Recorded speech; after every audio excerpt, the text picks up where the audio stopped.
Kanoengola was not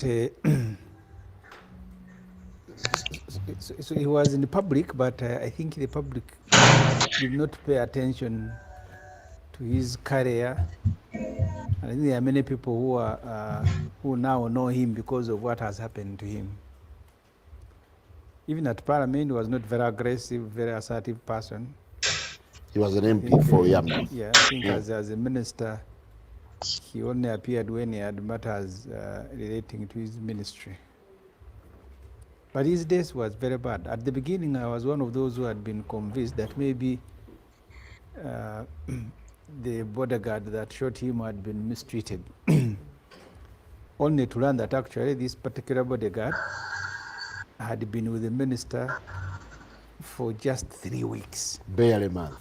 Because the first reports were reports of a bodyguard who had not been paid his allowances. Later on, it emerges that actually he had been with this minister for only 3 weeks.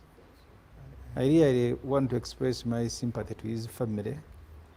This particular death having happened in their own compound of a husband, of a dad who was said bye-bye to go to work, and then he's shot by this particular bodyguard. What do you make of the contradictions surrounding his murder? The conflicting reports.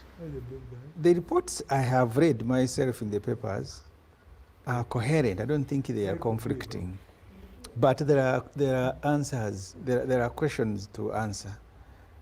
If, as I have read in both newspapers, the Honorable Mike Mukora had complained leading to the transfer of this particular soldier back to Bombo, why did then the handlers, why did the deploying officers, instead of disarming him if he had the mental problems, taking him for mental rehabilitation, why did they take him, why did they deploy him to guard another person? The Daily Monitor has consistently reported since the death of Kanoengola that there was also another UPDF general who had declined this particular, the services of this particular office. So on account of that, the people who are responsible for deploying guards to VIPs should either have put this particular individual under investigation, and if, as I said, it is mental, then you take him to Vitaruka for either mental rehabilitation or for treatment. The issue of mistreatment that has been dominated the debate in the social media, yes, it exists, but in this particular case, I'm not convinced that in the 3 weeks that was the case. But of course, we have also had ministers and people who have guards who will go in a hotel. There was a time I met one at Hotel Africana.